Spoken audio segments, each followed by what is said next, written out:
Hey, Scarlet Silence, this is Rodney G. Thank you for being with me. I know.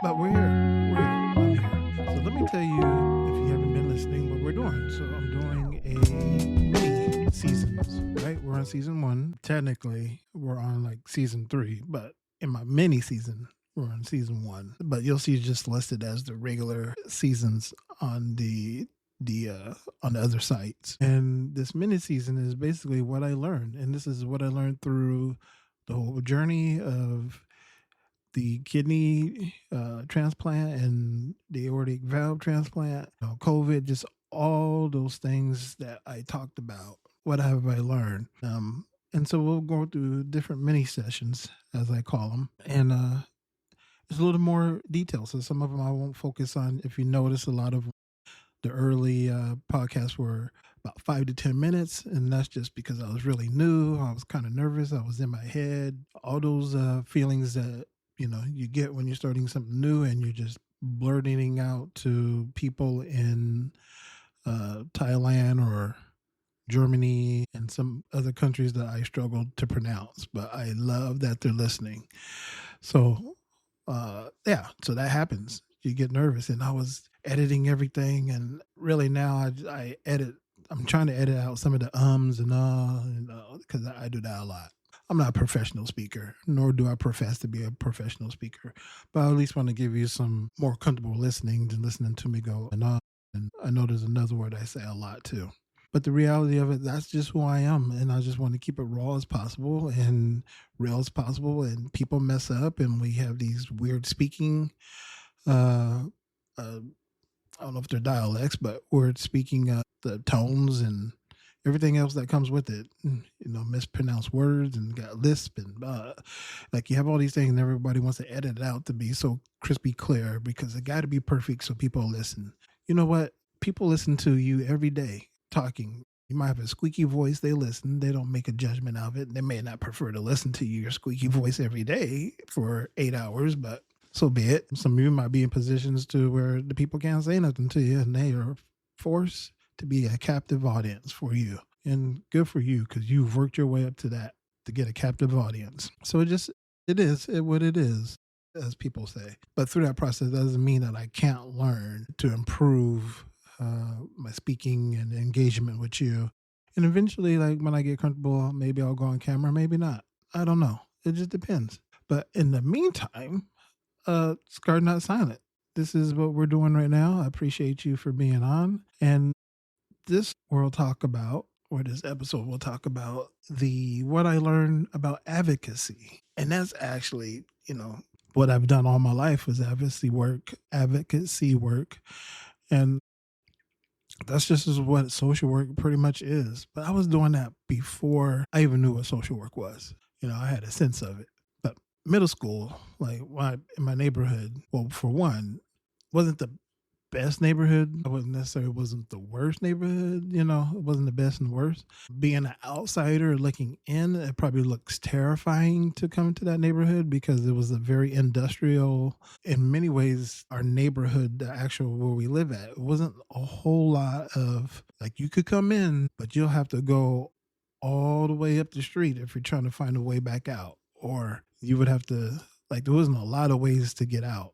And we had a little place that we called the projects, which were like old bomb shelter homes, and they were called the flats because they didn't have a roof. They were just blocks with a roof on it, pretty much. But that was people's homes, and that's just, they weren't horrible. They was nice homes. They was all kind of like you had an outer section of those homes, and then you had an inner section of those homes, and within that section, there's a road that goes all the way. So it was like a circle, goes all the way around, and back of where the block homes were at, there was nothing out there. There was no other roads or anything. There was grass, railroad tracks, woods. And then eventually, once you walk through the woods, there were a lake, a river, a junkyard, another junkyard, the wastewater treatment plant. And then, depending on where you walk from there, dirt road, another, I don't know if it was a lake or what that was called, but I never caught nothing out there. Body of water, dirt road that led up to a main street. And then if you kept walking far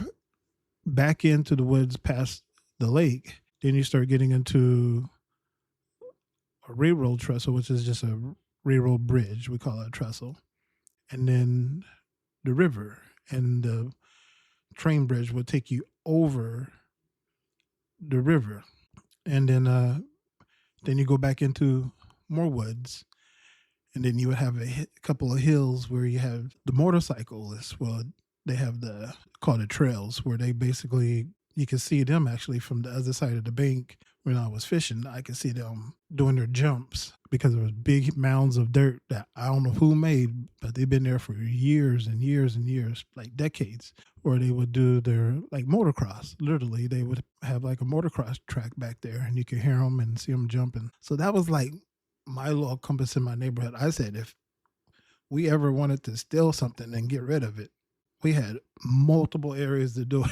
If we wanted to be rowdy, but I wasn't into stealing because I get my ass whooped. So I was not that kid. I did not prefer butt whoopings. So I was never out rumbling around the neighborhood, which all in all wasn't that bad. But advocacy work. So I was already helping. There was like 2 kids when I had a summer job.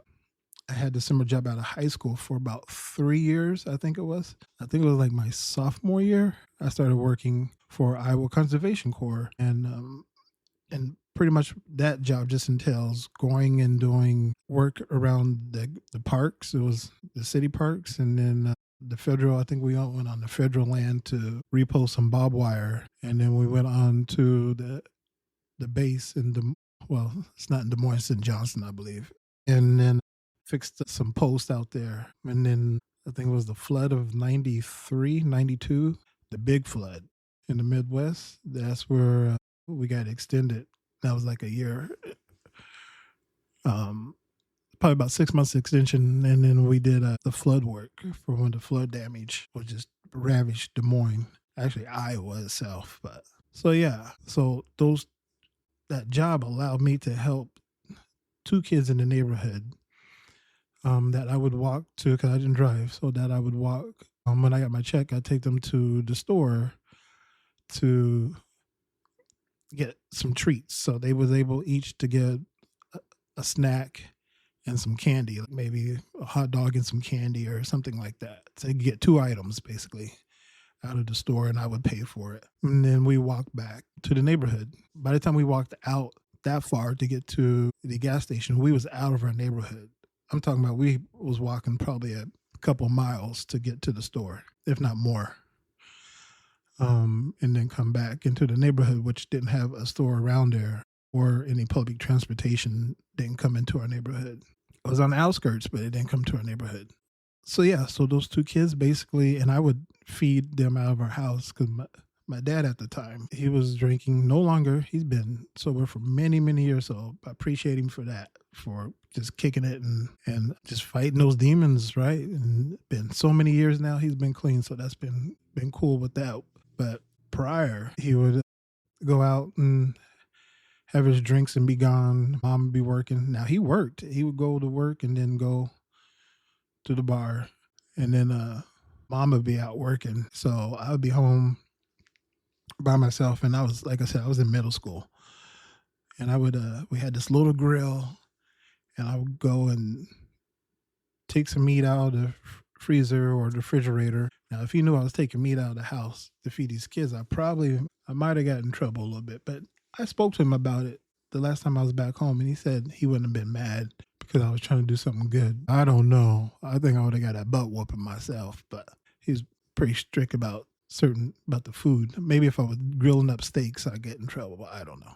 But I would take that little grill and light it up, charcoal, and then we sat up there and I cook something for them to eat, and we have something to eat. Now, these 2 kids were not related, but they lived down the street from me. And overall, like I said, the neighborhood wasn't bad.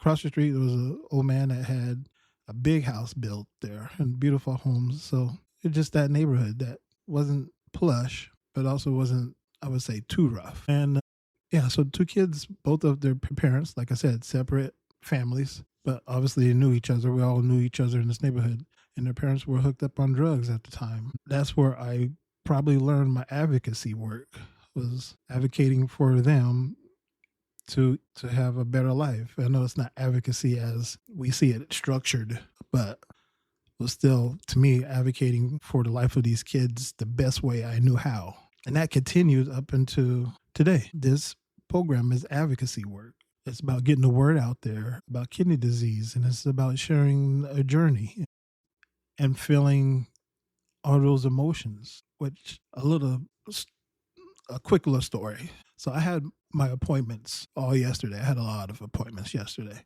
and I was actually really exhausted and tired, and I was already tired anyway because I had to get up at like 6. I got about 6 o'clock or so, maybe 5:30. I was up, and then went to the hospital and got my INR taken care of to see if my blood levels were leveled, which they are. Finally, 2 weeks of my blood being level, so that's a good thing. And then I had to get a scan of my kidney and my bladder to make sure that everything's looking good regarding the transplant. Hopefully, no rejection, no extra scarring or anything like that. And then also, it's 6 months now, so I had to go back and get blood work done to check for that oncology. Remember that cancer scare that I had early on in the podcast? Well, I needed to do my blood work just to make sure that nothing's like advanced or if it's worse than they think it is. Because right now it's just something normal that happens with kidney transplants. But just on the precaution side, they didn't want to say, okay, you're good. And then something maybe, what they call it, gets out of hand, or I would say metastasized, but I don't think I'm at that stage for anything because I don't have cancer. But for any cells to maybe get more wild and make sure there's no advancement or anything like that, that it stays as not a problem. So yeah, so I had to do all that yesterday. Luckily, it was in the same area. And so I was just really exhausted. And so I wasn't exhausted, but I was tired. And then I went into another section of the hospital just to sit because I had long periods of time in between. And it was, and I sat next to the transplant room. Well, not transplant room, sorry. The dialysis room of the hospital because they have extra seating right there. So I sat next there, and this older lady came out. She said she was 80-something years old, and she had her little stroller, and I asked her if she wanted a seat, and she says, no, I'm good. I've been sitting for like 4 hours. I spoke to her, and I said, oh, you've done your dialysis? Yeah. I said, you tired? No, I don't get tired.